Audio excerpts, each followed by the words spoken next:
Então vamos serenar as nossas mentes, os nossos corações, e um só sentimento de gratidão a Jesus, a Deus, aos caravaneiros de amor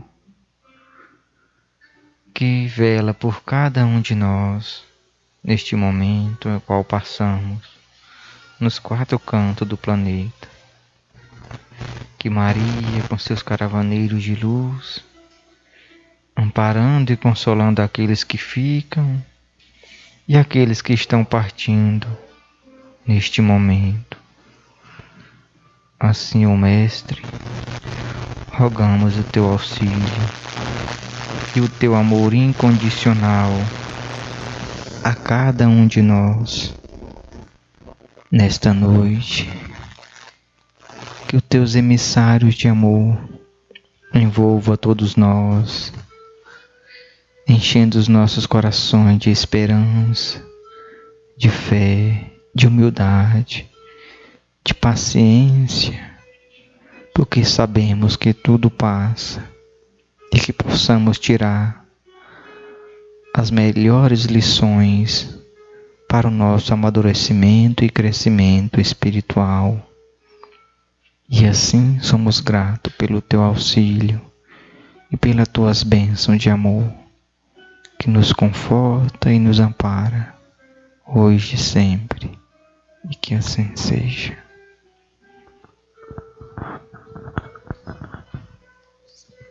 O Evangelho segundo o Espiritismo, capítulo 3. Há muitas moradas na casa de meu Pai. Progressão dos mundos. O progresso é a lei da natureza. A essa lei, todos os seres da criação, animados e inanimados, foram submetidos pela bondade de Deus, que quer que tudo se engrandeça e prospere.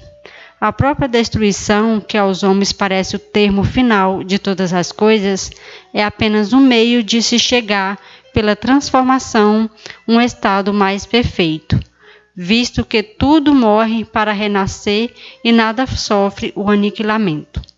Ao mesmo tempo que todos os seres vivos progridem moralmente, progridem materialmente os mundos em que eles habitam.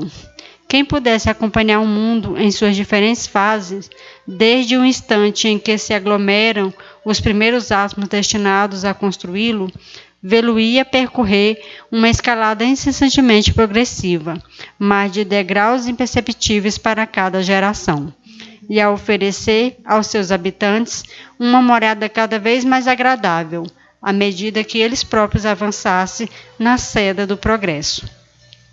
Marcham assim, paralelamente, o progresso do homem, o dos animais, seus auxiliares, o dos vegetais e da habitação, porquanto nada em a natureza permanece estacionário. Quão grandioso é essa ideia e digna da majestade do Criador. Quanto ao contrário, é mesquinha e indigna do seu poder, a que concentra a sua solicitude e a sua providência num imperceptível grão de areia, que é a terra, e restringe a humanidade aos poucos homens que habitam. Segundo aquela lei, este mundo esteve material e moralmente no estado inferior ao que hoje se acha, e se alçará sob esse duplo aspecto a um grau mais elevado. Ele é chegado a um dos seus períodos de transformação, em que de orbe expiatório mudar-se-á em planeta de regeneração, onde os homens serão ditosos, porque nele imperará a lei de Deus. Santo Agostinho, Paris, 1862. Que assim seja. Então temos hoje o Júlio Moura com a palestra O Tempo de Despertar.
Ali dentro de ti, sentado, a consciência te chamando para seguir.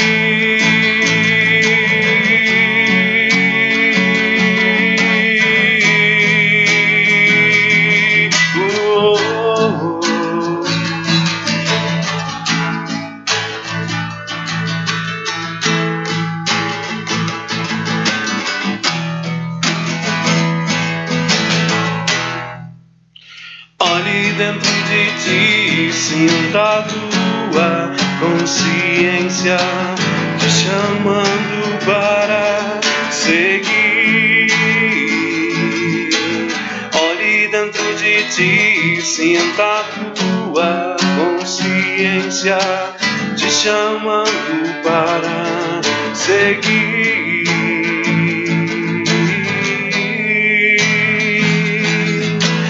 Olhe dentro de ti, sentado, a consciência te chamando para seguir.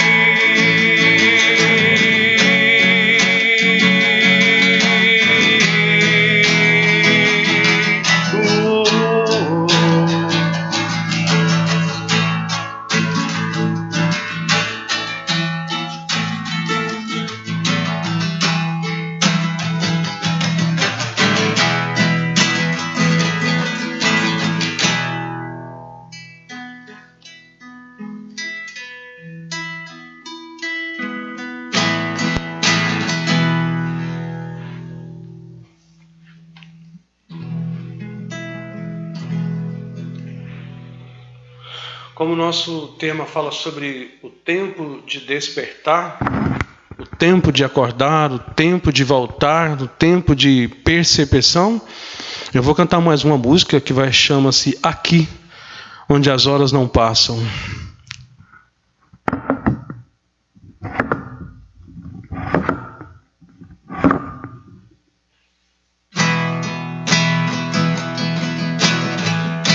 Às vezes acho que eu fiquei louco, me dando conselhos até ficar louco. Às vezes acho que eu perdi a memória, contando de novo a mesma história. Aqui onde as horas não passam, aqui onde o sol não me vê, aqui onde eu não moro, eu não existo sem você.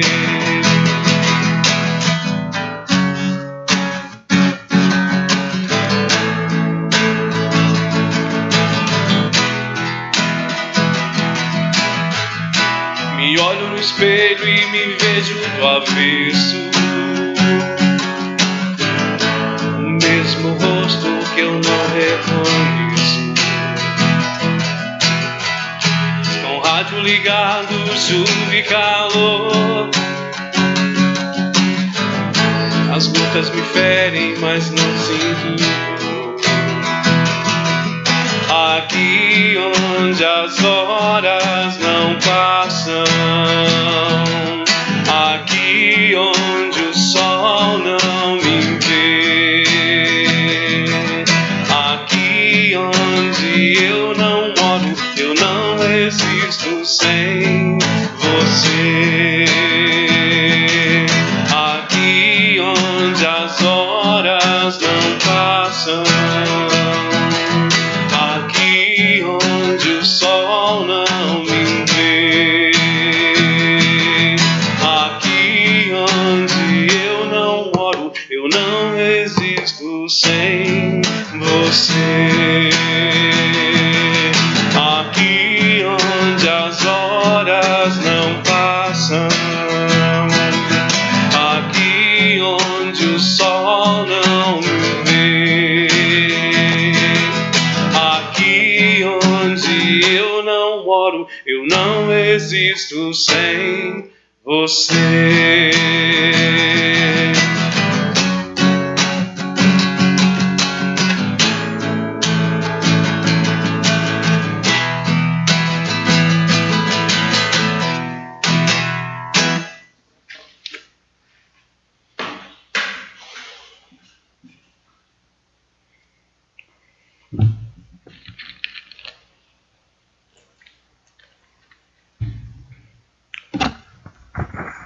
Então vamos lá.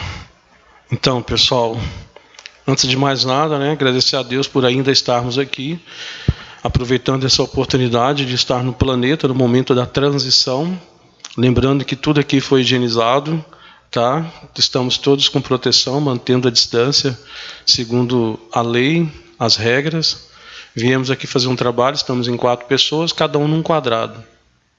No momento estamos só eu e meu amigo Júnior, que está na produção ali, realizando a parte de trás da câmera. E estamos aqui para falar do Evangelho, dentro de uma perspectiva apocalíptica, ao mesmo tempo sem um pieguismo daquilo que está todo mundo já sabendo. Quando eu digo pieguismo, porque às vezes a gente repete muitas falas, as mesmas coisas, e o que é importante em tudo isso é o que estamos fazendo de novo. Quando eu escolhi esse tema, Tempo de Despertar, eu me baseei no filme com Robert De Niro e Robin Williams, onde eles trazem uma história dentro de um centro psiquiátrico. Quem tiver a oportunidade de ver o filme, ou que já tenha visto, eles fazem uma performance, para mim, quase que perfeita, dentro da perspectiva artística, trazendo o adoecimento mental. Hoje nós chamamos aí de deficiência intelectual, que na época era demência, era louco, estado de manicômio. Então, Robin Williams começa na história dele dentro de um centro psiquiátrico, onde naquela época ele já trazia a história do suicídio. Infelizmente, ele veio a deixar a vida dessa forma, mas naquela época ele já trazia essa proposta no filme, de quando não se viu que uma perspectiva de vida, estava naquela idade que ele se encontrava, onde ele não sabia para onde ia, e de repente vai para esse hospital psiquiátrico, e chegando lá ele encontra uma outra forma de vida.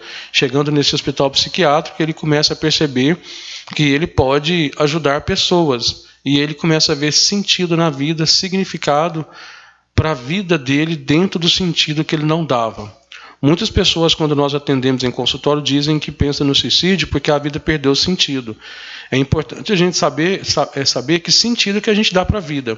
Porque se nós damos um sentido para a vida muito ínfima, muito mínima, com certeza a vida é curta. Se nós damos um sentido para a vida dentro de um quarto, ou dentro de uma universidade, ou dentro de um plano financeiro, se esse plano financeiro não der errado, se essa faculdade não for concluída, então a vida perdeu o sentido. Muitos agora, nesse período que estamos atravessando de experiências, de situações inusitadas, eu vejo muitos textos, muitas falas criticando o ano de 2020. O meu olhar para 2020 é uma perspectiva de crescimento, de despertar da consciência, de uma oportunidade de renascimento diferente, difere de pensar em morte. A gente está vendo muitos desencarnes coletivos no mundo inteiro, porque assim, precisa de renovar, precisa de vir novas gerações. E às vezes, para que se nasça o novo, o velho tem que morrer. Não velho no sentido cronológico, no sentido fisiológico necessariamente. Mas há muitas pessoas com 20 anos que já estão envelhecidos. Crianças com 14 anos cometendo suicídio. Então a mente dele já está envelhecida, já está arcaica. Num processo reencarnatório, quem habita aquele corpo não necessariamente tem 15 anos. Quem habita aquele corpo pode ter 1000 anos, 2000 anos. Um corpo novo numa mente velha, então corre esse risco. Quando, então, no cromossomo provavelmente já vem essa ideia fixada de desistir da vida. Então, basta pequenas situações para a pessoa diminuir a vida. Nós não vemos a vida porque ela é invisível, a gente sente ela. Então, a gente toca ela através do sentido, da moral. E o despertar, ele vem com a evolução moral. Se nós não evoluímos moralmente, a gente não desperta. A gente continua mergulhado no submundo inconsciente, escuro, como diz Jung, na sombra, e enquanto a gente não identificar luz, a gente não vai despertar. E a espiritualidade encontra meios usados por nós mesmos para despertar-nos. Muitos estão dizendo, estamos vivendo a 3ª Guerra Mundial. Eu acredito na 4ª. A 3ª foi quando a gente ignorou a moral. foi quando a gente ignorou o despertar. A terceira foi quando a gente ignorou que nós precisaríamos transformarmos-nos em pessoas melhores. Essa foi a terceira guerra contra nós mesmos. Nós assinamos um tratado contra nós mesmos. Autodestruição. Nós criamos a própria bomba. Não de forma pejorativa, dolorosa e culposa, eu estou dizendo, mas de forma que nós aprendamos a amadurecer mais. A gente precisa despertar para o interior. André Luiz, no seu livro No Mundo Maior, ele vai dizer o seguinte, que a nossa inteligência salvou, mas a nossa emoção ainda nem aprendeu a marchar. Na razão, nós despertamos desde que o nosso cérebro comportou aí o córtex cerebral. Surgiu a razão, surgindo a razão surge o conflito, o dualismo, e aí surgem então os desafios. A emoção ainda desafiando-se, crescendo, despertando aos poucos. A razão esfria, a emoção aquece. Quando a emoção aquece demais, a razão tempera. É importantíssimo nós usarmos esses dois meios que nós temos para que nós possamos crescer, desenvolver-nos dentro da perspectiva da espiritualidade. Lembrando, somos seres espirituais vivendo uma realidade física. Nós estamos fazendo um em detrimento do outro. Nós estamos colocando o ter acima do ser. Eu respeito e considero as pessoas que preocupam-se com a condição financeira na atual conjuntura. Na verdade, a condição financeira, o mundo econômico, ele sempre foi preocupante. Século XIX, Karl Marx faz aí um olhar, faz uma crítica para esse processo de produção, uma herança feudal, uns desafios que a gente vem, ainda de processos muito arcaicos, que vem desenvolvendo e organizando-se. Proposta social, proposta comunista, e aí vem a proposta capitalista. Nós vivemos um pouco de cada um desses. E será que nós teríamos domínio em alguma dessas áreas, se ainda somos tão indiferentes à dor do outro? Antes de vir para cá, uma pessoa me manda um áudio solicitando se eu poderia arrumar para ela uma caixa de leite. Quem estiver me ouvindo, próximo a mim, quiser doar, e a pessoa está vivendo esse momento, né? Porque quase chorando para mim. Falou, se você tiver um lote para eu limpar, uma árvore para eu podar, um lixo para catar, me chama que eu vou. Olha só o que está acontecendo. Se for um olhar de uma pessoa muito sensível e ainda aqui olha para baixo, olha para a escuridão, ela vai entrar em colapso. Ela vai entrar em desespero e dizer que Deus está punindo-nos. Mas se for uma pessoa espiritualizada, que se organiza espiritualmente e se prepara para o melhor, ela vai olhar e vai dizer quanto aprendizado nós estamos tendo, onde nós não vamos escolher o que fazer, e sim mostrar o que eu posso fazer, porque o que eu faço me dará um retorno. E nós estamos num momento, um socialismo espiritual. O que eu quero dizer com isso? Longe de uma proposta política, mas dentro de uma proposta de olhar diferente. E nós pararmos de disputar qual lado nós vamos ficar, se é da direita ou da esquerda. Porque o nosso lugar é o meio. Qual que é o meio? Segundo Buda, ou Siddhartha Gautama, ele fala que o equilíbrio é o caminho do meio. Todo o excesso vai gerar o desequilíbrio. Aí eu vou complementar com Confúcio, quando ele faz uma metáfora do equilíbrio através de uma ponte sem corrimão. Uma ponte sem corrimão, ao exceder para a esquerda eu caio, ao exceder para a direita também caio. Então a gente volta para a proposta de Buda. O equilíbrio é o caminho do meio. Drummond, no Brasil, traz uma proposta. No meio do caminho tinha uma pedra. E a gente se perdeu nessa pedra. Alguns encontraram a pedra do crack, outros encontraram a pedra nos rins, a pedra das dificuldades, e a gente vai parando no caminho. E aí, ao invés de seguirmos a proposta de Buda, o equilíbrio é o caminho do meio, nós invertemos e ficamos no meio do caminho. A gente tem uma proposta muito de inverter a lei. A lei propôs: amai-vos uns aos outros. Nós invertemos, humanizamos e ficou: armai-vos uns contra os outros. E aí eu vi o governador dizendo hoje, na proposta dele, é que nós saibamos lidar com os desafios, com as dificuldades. Essa foi a minha interpretação, porque eu não levei para o lado político. Eu levei para o lado humanitário, eu levei para o lado evolução. Eu não levei para o lado político, porque quem olha com um olhar político vai dizer que é uma estratégia, vai dizer que é isso, vai dizer que é aquilo outro. E eu eu não tenho tempo para ficar perdendo por esses olhares. A minha proposta é outra. Então, quando ele propôs isso, eu fiquei vendo que ele estava querendo dizer o seguinte: pessoal, não dá para brigar agora. Vamos então guardar as nossas fantasias, as nossas máscaras, as nossas fantasias infantis e vamos brincar de ser homens. Vamos brincar sério, vamos falar sério. Então ele falou: olha, eu vou fazer isso e isso. Eu não vou entrar em detalhes aqui agora porque não é a proposta, mas o que eu percebi é o seguinte: nós precisamos unir. A gente precisa dar a mão um para o outro, precisamos apoiar, precisamos dar uma força. Se o outro vai saber usar isso ou não, é problema dele. Portanto, muitos vão despertar com esse momento, outros vão mergulhar. E quando as pessoas criticam muito esse momento, dizendo que não é real, na psicanálise, a gente estudando, interpretando isso, é a resposta do medo. O medo faz isso. O medo a gente ironiza, o medo a gente critica, o medo a gente dá risada, vira as costas e faz indiferença. O medo provoca isso. Às vezes, por medo, eu crio esses exageros para que eu não escute a voz do desespero. Então eu vou criando esses lugares, eu vou criando esses personagens, porque é uma resistência do ego, é uma proteção que eu crio para mim. E aquelas pessoas que vão enfrentar esses desafios e vão: o que eu puder fazer, eu vou fazer. Então eu deixo aqui a minha gratidão aos médicos, aos enfermeiros, aos profissionais de saúde que estão trabalhando e que as pessoas dizem assim, eles estão perdendo a vida. Se a gente fizer um olhar mais filosófico, espiritual, não estão perdendo a vida. Eles estão deixando uma vida em função de outra vida que eles salvaram aqui para receber uma vida melhor lá. Como o nosso olhar ele é limítrofe, como o nosso olhar ele é linear, paralelo, então a gente vê com coitadismo, com vitimismo. Quando nós lemos o Livro dos Espíritos, como a nossa irmã Elva acabou de ler, e quem estuda, a gente vai ver que tudo isso é programado. Eu fico admirado de ver os irmãos, muitos deles espíritas, estarem em desespero. Não dá para ninguém sair batendo palma e pulando de alegria. Mas também é bom nós lembrarmos que nós estamos assegurados pela proposta de Cristo.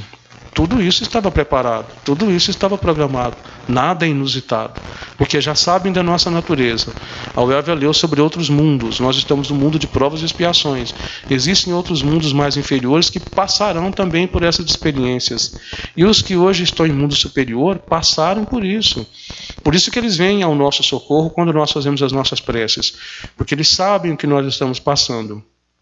Portanto, tudo está programado, tudo está dentro de uma organização. Todos precisamos nos proteger, nos organizarmos, porque a gente precisa aprender a obedecer leis, regras. A gente precisa nos autodisciplinar. Muitos de nós não erramos por maldade, mas por desobedecer àquilo que está proposto dentro da lei. Não quer obedecer e aí recebe o troco. Portanto, a espiritualidade tem nos orientado, nos informado que tudo está programado. Quem não precisar passar por essas provas, desse desencarne, não vai passar. Agora, existe uma outra forma de eu conseguir isso. Se eu insistir tanto em passar pelo processo doloroso, com muito esforço eu vou conseguir. Ninguém adquire uma doença porque cai de paraquedas. Ou então a gente aceita que Deus é desorganizado e desequilibrado. Se eu acredito que, na primeira pergunta do Livro dos Espíritos, afirma Deus é a inteligência, causa primária de todas as coisas, entende-se que eu sou um fragmento do todo. Se Deus é consciência cósmica universal, eu sou o fluido cósmico que veio do universo. Então eu sou parte de Deus. E Deus é como se Deus fosse uma explosão atômica e eu fosse essas moléculas desses atômicos que se espatifaram no universo. E todos vamos voltar para Deus.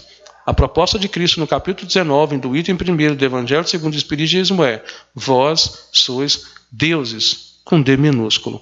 Deuses da nossa capacidade de ser cada vez melhor, de ser poder sobre nós mesmos, de ter responsabilidade sobre nós mesmos, de nós sermos os nossos próprios psicoterapeutas do futuro, porque agora nós estamos muito adoecidos. Nós estamos mais voltados para a indiferença do que da própria coerência. Então, a gente ainda está brigando ainda por coisas materiais. Quando eu vi o governador dizendo que houve superfaturamento, que houve formas esdrúxulas de vender produtos hospitalares, olha só o nível inferior que nós ainda estamos. Olha só o desequilíbrio que nós ainda estamos vivendo na economia. Pessoas aproveitando da dor do outro para ganhar dinheiro. E aí eu vou lá na música que parecia uma profecia de Raul Seixas, O Dia em que a Terra Parou. E aí? Eu vou ganhar o dinheiro, mas não vou ter onde gastar. e a gente ainda está levando o negócio na brincadeira. Quando eu vi o filme com Will Smith, A Lenda, eu fiz uma analogia ao que nós estamos vivendo. A cidade de Nova York toda abandonada e matos nas avenidas, carros e prédios abandonados, somente zumbis nas ruas. Então, onde a gente vai gastar essa fortuna? Aonde a gente vai gastar esse dinheiro? Agora eu devolvo a pergunta, uma retórica.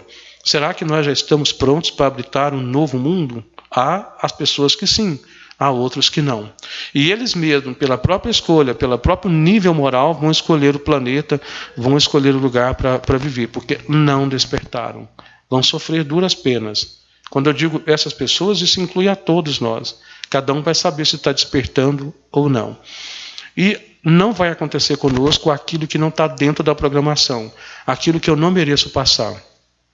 Se os humanos conseguem fazer coisas boas, imagina a espiritualidade. Um professor não vai me deixar numa série se eu não preciso estar lá mais. Ele vai me avaliar, vai ver o meu nível e falar, você não precisa mais ficar aqui. Aqueles que não precisam passar pelas provas cruéis, não passarão. Aqueles que desencarnarem nesse processo, estava programado. Os que não desencarnarem não quer dizer que são bons, lindos e maravilhosos, mas receber um outro tipo de prova, permanecer, levando a fé, levando o otimismo, levando a alegria, levando a música, levando a arte, não quer dizer que não tem nada acontecendo, mas não é porque todos estão chorando eu tenho que chorar, não é porque todos estão em desespero eu tenho que entrar em desespero. Eu lembro do caso do Chico Xavier, quando ele disse que o avião balançou, tremeu, todos gritaram, e ele começa a gritar, e Emmanuel aparece no corredor e diz, por que está gritando? Porque o avião vai cair, e daí? Daí que todos vão morrer, então morra com a educação. Então o cristão ocupa esse lugar.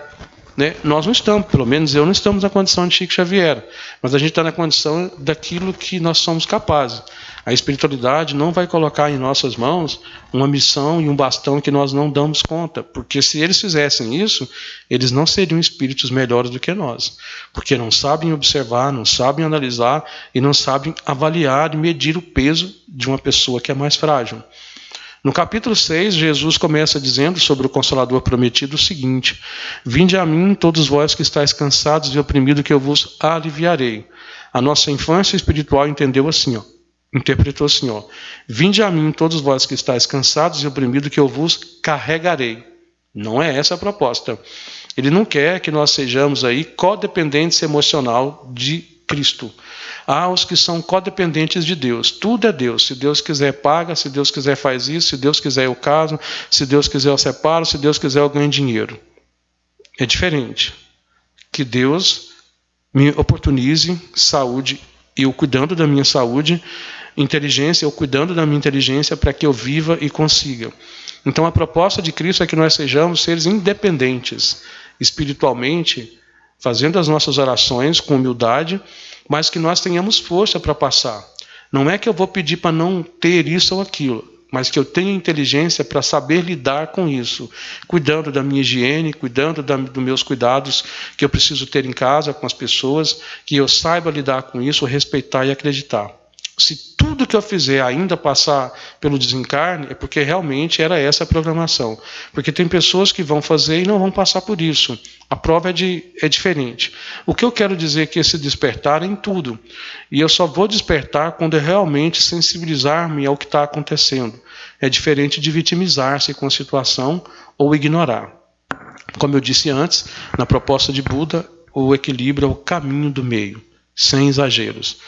Quando Cristo então fala isso para nós sermos codependentes deles, não quer dizer que nós não possamos buscar os seus auxílios. Não é isso. Mas é que a gente não fique esperando, deitado, reclamando, lastimando, porque não vai funcionar.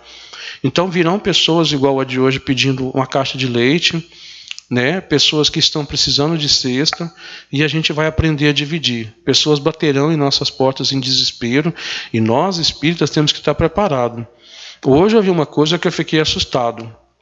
Eu não vejo muito TV, porque eu preferi fazer outras escolhas. Eu leio, eu escrevo, eu canto, eu componho, aí eu tenho que preparar para uma palestra aqui, para uma coisa que eu escrevo ali, então eu procuro higienizar a minha mente. Mas eu sei de tudo que está acontecendo, porque uma coisa ou outra chega, internet, WhatsApp, Facebook, Instagram, pode ficar tranquilo que a gente não vai ficar sem informação.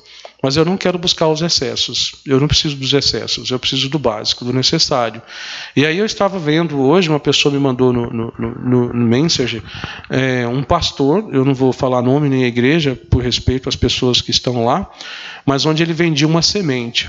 E essa semente, ele trouxe um exame provando que, através daquela semente, a pessoa curou-se do coronavírus em estado quase morte.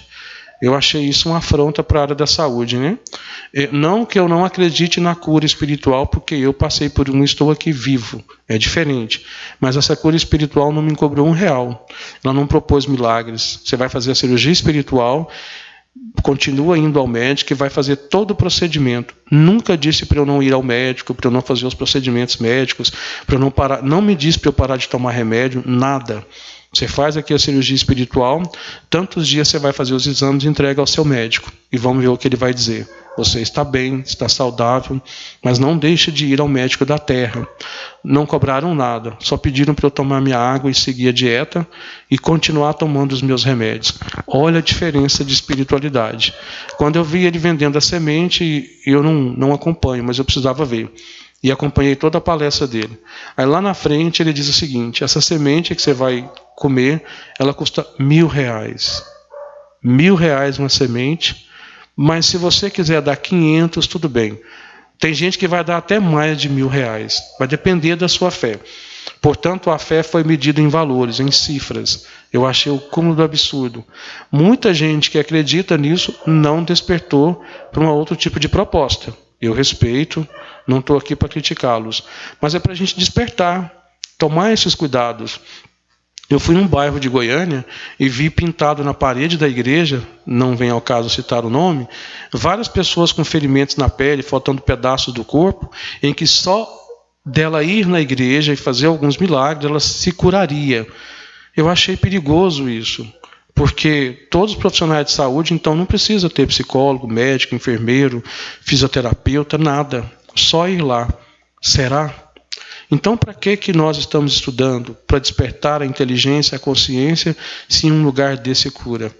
Vou deixar claro, eu não duvido da cura espiritual. O que a gente precisa perceber é essas explorações financeiras em cima da fé, esses cuidados que a gente tem que ter. As pessoas acabam acreditando nisso e vai lá e paga, e amanhã morre, e a gente não tem notícia. O que eu achei muito audacioso é brincar com a situação do coronavírus, mostrar isso lá e a pessoa vir, porque a gente sabe que há várias formas de fazer documentos, então colocar isso, acreditar que pagando R$1.000 por uma semente você vai ser curado. As pessoas que não têm R$1.000, elas não podem ir nessa igreja porque elas vão morrer. E dentro de um processo médico, de um hospital, você pode ir. Não precisa ter R$1 que você vai sobreviver. Eu fui tratado em um hospital de Goiânia, que foi o UGOL, fui muito bem tratado, não tenho nada a reclamar de lá, não faço nenhum proselitismo religioso ou político, e não tenho nada a reclamar e não gastei R$1. Estou vivo. Então é importante a gente despertar para essas informações, porque tem muita gente aproveitando das dores. E esses maus, essas pessoas perversas, elas vão passar por muitas experiências. Então elas não despertaram. Intelectualidade, inteligência, financeiro, não quer dizer que é evolução moral. Então a gente tem que tomar esses cuidados. E essas pessoas trazem uma imagem de ovelha que são lobos por dentro. É muito cuidadoso isso. E muitas pessoas entram nessa em função do sofrimento, em função da dor. Ou seja, se você chegar com R$490, você não recebe a cura. E eu não vi em nenhum lugar escrito isso, e a pessoa, o líder religioso, estava com a Bíblia aberta. A gente sabe que a Bíblia tem milhões de traduções, né? Ela tem milhões de interpretações, então provavelmente essa Bíblia favorece essa cura milagrosa por R$1.000. Mas a Bíblia verdadeira, a original, em nenhum ponto você vai encontrar isso, que está dizendo que tem que ser pago.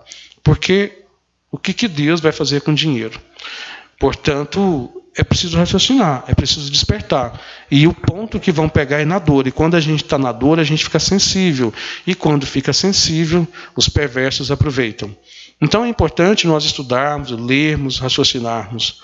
Às vezes as pessoas pedem para você simplificar os textos, simplificar suas falas, simplificar algumas coisas, mas é importante também que essas pessoas também procurem aperfeiçoar, ler, porque a gente tem uma tendência do seguinte, que quem está em cima tem que descer. Por que nós não podemos subir? algumas pessoas perguntam, será que Deus vem à Terra? Deus nunca vem à Terra, mas Ele já veio. Ele veio através de Jesus. Jesus é o médium de Deus. Quando Jesus falou assim, eu e o Pai somos um, Ele trouxe Deus à Terra. Ele trouxe as ideias, os pensamentos de Deus, que é o amor sobre as pessoas. E a gente trocou o amor sobre todas as coisas. Nós coisificamos as pessoas e colocamos as coisas como pessoais. A gente inverteu de novo os valores. Então, o de cima veio embaixo, o Cristo desceu, a mansão dos mortos, ficou entre nós, que é considerado o planeta das sombras, que é pendurado por um cordão chamado psiquismo de Deus.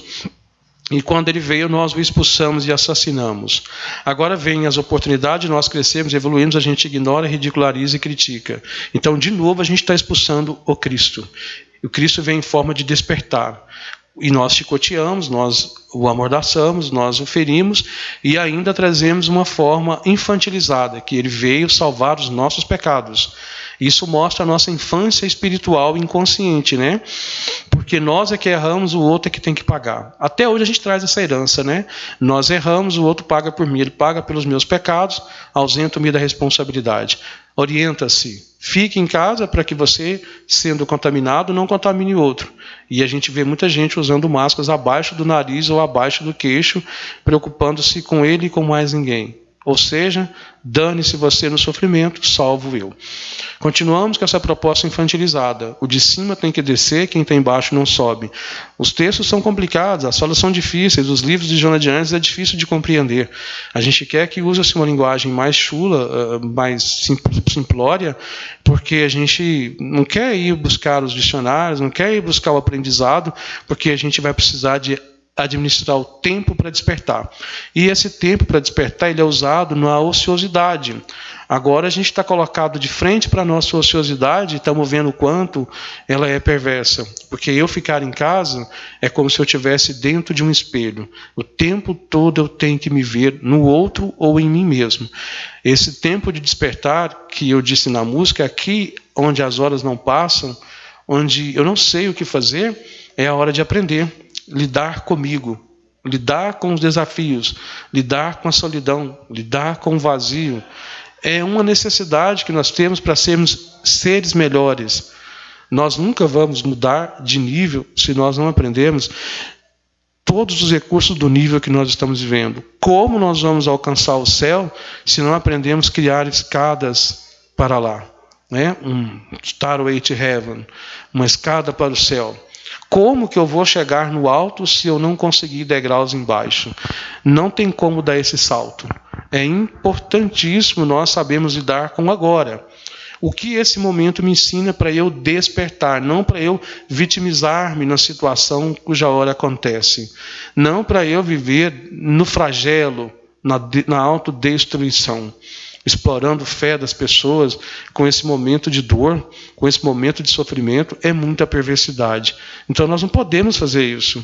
Então esse momento é de doação. Eu vou doar o quê? No momento eu posso doar a minha fala, a minha música, o meu texto, a cesta, o livro, o leite, não sei. Cada um que está aí vendo sabe o que pode doar. Olha para você e pensa, o que eu posso doar? Eu posso doar eu vou ler e vou estudar para que eu interprete esse livro e quando eu precisar eu vou contar a história para as crianças. Estou vendo as pessoas enlouquecidas com as crianças em casa em função da escola. A gente precisa mudar o pensamento. É uma proposta agora de provocação.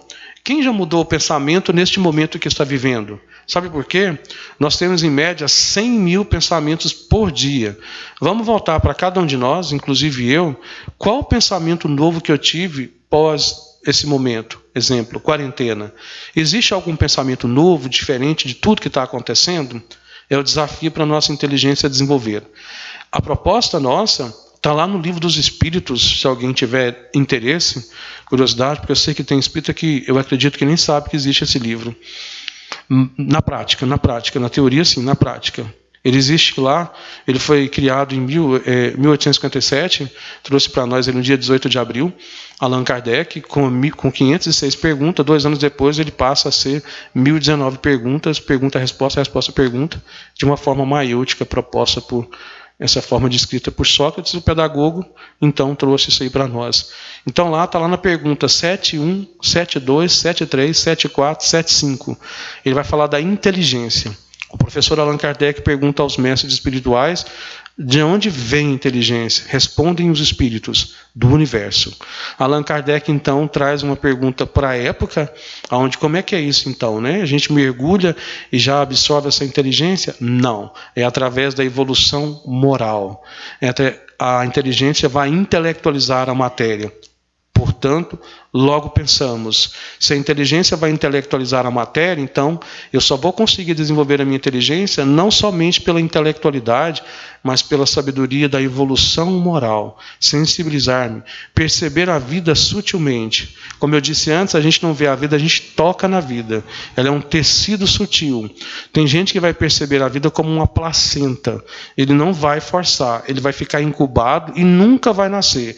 Vai ser sempre a criança infantilizada e chorando no canto escuro do ventre.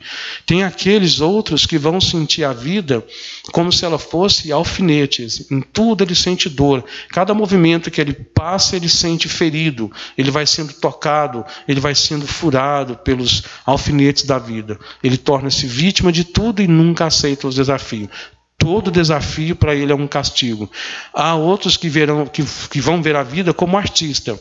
É como se a vida fosse um quadro, aonde ele percebe ela nas pontas do pincel, aonde ele vai fazendo o contraste das cores, porque a harmonia a natureza se forma, a harmonia da natureza se forma através do contraste das cores.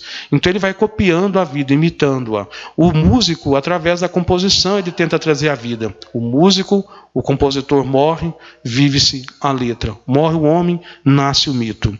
Depois a gente vai perceber o poeta, que vai perceber a vida como se fosse um papiro em branco. E através das palavras mortas que ele vai dando sentimento, ressuscita-se então os sentimentos para a vida. É uma perspectiva filosófica e poética do momento que também a gente pode perceber que gera um novo pensamento, que gera um novo olhar para a vida. De que forma você pode ver a vida em que seja um despertar para você? As pessoas assistem palestras, leem pensando no outro, live pensando no outro, na música, pensa em você, olha para você. É uma maledicência o tempo todo, o outro de você. Quando eu falo do outro, eu posso estar falando de mim. Então, pense em você. O que eu preciso aprender com esse... o governo, o partido tal, o que eu vou fazer com a minha política? O que eu vou fazer com a minha filosofia? Qual que é a minha proposta política de melhorar o mundo? Quando eu vejo discussões políticas, eu pergunto para a pessoa: nós temos um projeto social, quer ajudar? Nós estamos fazendo uma campanha de doação de fralda descartável para o Hospital do Câncer, você quer ajudar? E não aparecem. Então, assim, às vezes eu falar do outro é melhor, porque eu jogo uma luz nele e fico na sombra. A perspectiva nossa desse processo de despertar cabe a cada um de nós. A religião não vai despertar enquanto ela não existir dentro de mim. Enquanto ela existe nas aparências, é para agradar gregos e goianos, menos eu. É imprescindível que nós saibamos lidar com esses desafios de forma que eu aprenda um novo pensamento, um lugar inusitado, uma proposta nova. É importantíssimo que esse momento desperte em mim uma forma de cuidar da minha higiene, cuidar da minha saúde mental e física. Mente sã, corpo sã. O corpo é uma somatização da mente. As células possuem registros embrionários. Então elas gravam as coisas que nós fazemos e nós vamos adoecendo. Começa aqui, conclui-se no sintoma que o corpo vai responder para nós através das dores, do sofrimento. Portanto, encerrando a nossa palestra, o nosso momento de diálogo, que nós saibamos lidar com esse momento como tempo de despertar. Não ficar preso aos ponteiros do relógio, Cronos, da mitologia grega, o deus do tempo. Mas que eu seja o deus do meu tempo, da minha hora. Porque a cada hora que passa, segundo Renato Russo, envelhecemos 10 semanas. Mas a minha proposta, trazida dos livros que a espiritualidade nos propõe, é que eu viva o agora. Porque o futuro já começou. O presente, 1 milésimo de segundo. Que eu viva agora o mais intensamente possível. Minha vida toda é agora. Meu tempo todo é agora. Então, eu desejo a vocês uma excelente noite e que saibamos lidar com os desafios que estão por vir e que já acontecem. E agradeçamos a Deus por estar vivendo esse momento. Porque se estamos aqui, é porque nós somos todos preparados para passar por isso. Ninguém está aqui de coitado. Ninguém está aqui fragilizado. Todos, inclusive os que desistem da vida. Como um pensamento que eu escrevi, há aqueles que vão abandonar a vida com medo da vida. E há aqueles que a morte virá, há aqueles que vão ao encontro da morte com medo da vida. E há aqueles que a morte virá ao encontro dele pedindo permissão para levá-lo de volta à vida. Muita paz a todos, uma excelente noite, que Deus nos abençoe e vocês fiquem com Deus. Obrigado ao Grupo GEAV. E parabéns ao Grupo GEAV, parabéns ao Grupo GEAV, me pediram aí esquecendo, parabéns ao Grupo GEAV pelo seu aniversário, né, que surgiu em 2007, né, que vem fazendo aí 5 anos, 23 anos, desculpa, 5 anos é que eu venho aqui, gente. Eu confundi o meu tempo de casa com o ano da casa. Tem 23 anos que existe essa casa espírita. Eu acredito, Elma, que eu devo ter mais de 5 anos que eu venho aqui nessa casa. A Wenda está me dizendo ali que é 7 anos. Estou chegando aí a idade já de não ser mais anjo, 7 anos. Eu quero agradecer essa casa que começou com orientação espiritual, trabalhos difíceis, grandes desafios, ajudam pessoas na rua, e aí depois aí vem em setembro de 2003, o ID Pregai, que veio trazer as bandas espíritas, a música, a poesia, a pintura.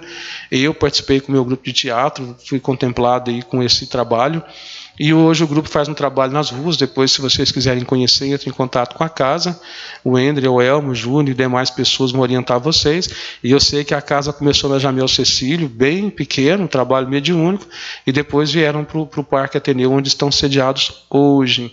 Eu sou grato por estar nessa casa que me recebe, a Casa das Paredes Azuis, e pacientemente eles me recebem aqui, e aqui eu tenho feito amigos no plano físico e espiritual. Aqui recebi tratamento espiritual e agora essa oportunidade de fazer palestra somente para uma lente que está na minha frente. Muito obrigado.